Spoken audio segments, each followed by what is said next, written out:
up? Welcome back. It is Bones, and in this one, let's go ahead and take a look at some custom work that I have done.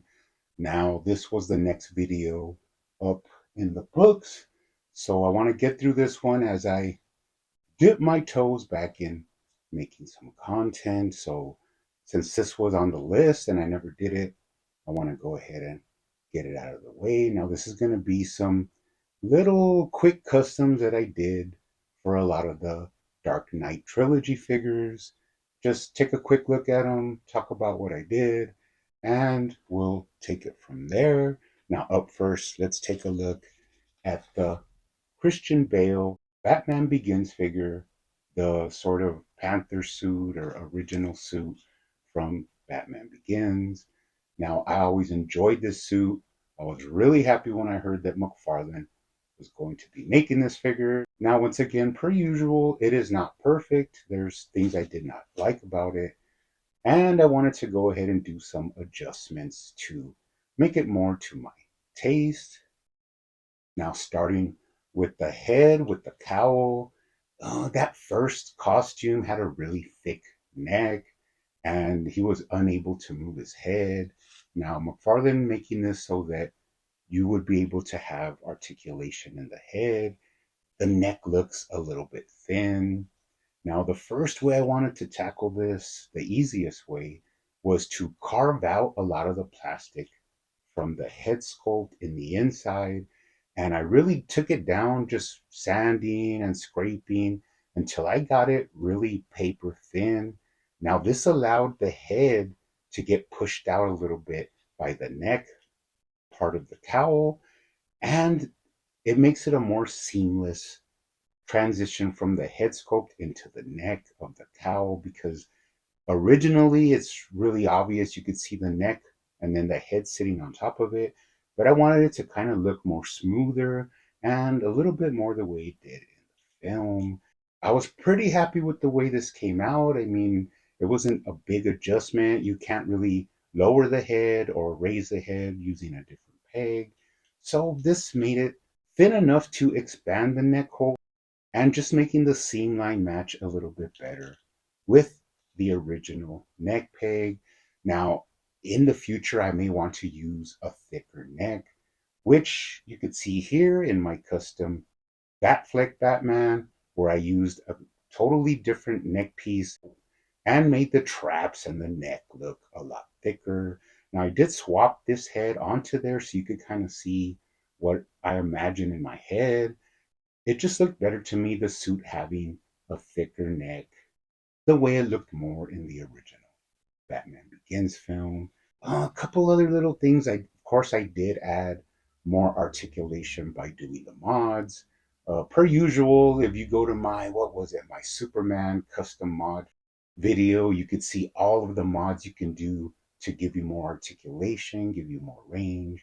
So I did that to the abdomen here. So now he could crunch forward way better and you get a lot more articulation at the waist and chest joint, giving him side to side movement and a lot better twist. Now, another quick thing I did is above the belt, he kind of had like some ridges from the lower part of the trunks. And I just feel it wasn't needed and it made it look a little bit cumbersome. So I sliced that out with a razor blade, touched it up with some black paint.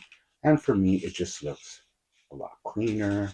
Now, one other thing I did is I did add thigh articulation. Now, notoriously, this guy out of the box, the legs, the thighs did not move at all. Now, you can get more movement. Once again, check out the mod video of Superman. You could see how I add articulation where you could swivel the leg at the hip joint, giving it more range and smoother movement. Now, finally, they did give you an alternate hand, of course, which was this hand holding his batarangs. But once again, one of the nitpicks is no right fist. So took me a while, but I found one that pretty much matched the one that comes with the figure, giving me the option of having two fists. And of course, as I said, you can always swap out the alternate one and get him in some cool poses. In the end, a lot more fun to pose and take pictures with once you add these different little mods that I added. So that is the Christian Bale Batman Begins figure. Up next, we did have from the Dark Knight Rises. I I made a reel on Instagram. If you look for it, you could find it about this figure. Now, this is my Bane, kind of in my mind, like if Nolan would have made the Venom in the film to where he grew like huge, like a monster. This would have been the Bane that would have came out of that. Of course, Tom Hardy being not that huge, this would have been a big Venom upgrade into a monstrous Bane, which goes more with the lore in the comics. Now, this was really fun. I did use that strange mustached McFarlane figure. I'm not even sure what it's called for the upper body. Now, I didn't use the abdomen. That came from a different figure that I painted flesh color. That 8-pack abdomen just didn't work. But for what it is, I did retain a lot of articulation, had to mod the head to fit onto this body, but I really like it. This is like my beast mode Bane from the Dark Knight trilogy. I did have to make the glove wrap around his wrist on my own, added some buckles, painted it up, pretty much made it from scratch just to match the film and the figure. Now, this one was really fun. Of course, I'm a huge Bane fan, and this was something I just had in my mind that I wanted to do. Now, really quick, I also ended up purchasing the camo Batmobile.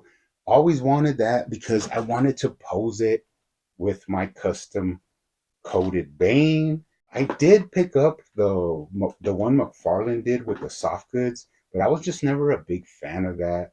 So I ended up cobbling together my own long coat using various parts.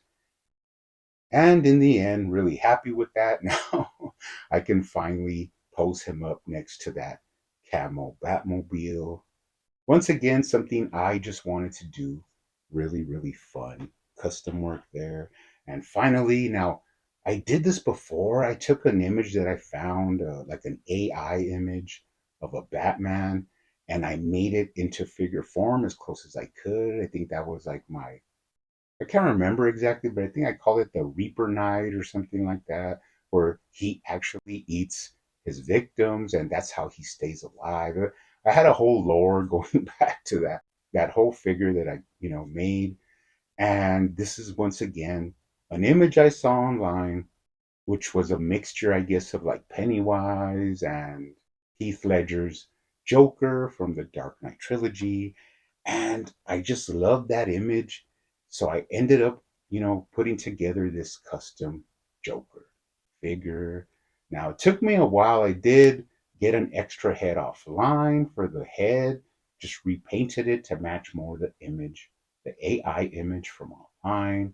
I added this like feathered, shoulder boa or whatever. I think I took it from that Robin King figure, an extra one that I had laying around.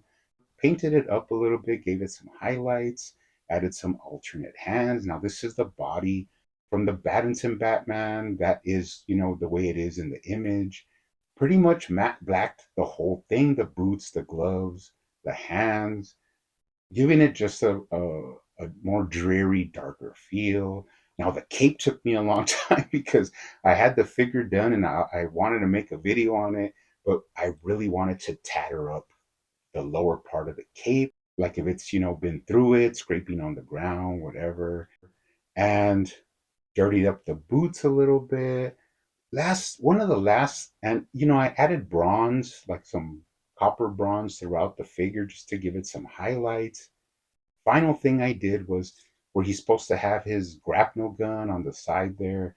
I did just add an old gun. I think it came from that original Origins Deathstroke. I had made one of those where he had an actual working holster. So I had this piece, this like gun clipped into the holster for a long time, just floating around. And I finally found a use for it. I strapped it on here. Now, it is more ceremonial. He's not going to be holding it or anything. But I really love the creep factor that this mixture of Heath Ledger's Joker with the suit of the Batman, it's just something I thought was really cool looking. So that just goes to show you what I always say, and that's that it's up to your imagination to what you can bring to life with these figures. Now, I've been thinking about it, and I really have hundreds of customs that I want to work on. I could be working on for them for years, and I'll probably never be done. And that's just a therapeutic thing that I enjoy about collecting. Now, I know I've been gone for a while. I will be doing an update video to, bring you all up to speed what's going on. But this was a first huge step in getting me back into making some content for you guys. But as always, keep hunting out there, keep collecting, keep customizing, and I will see you on the next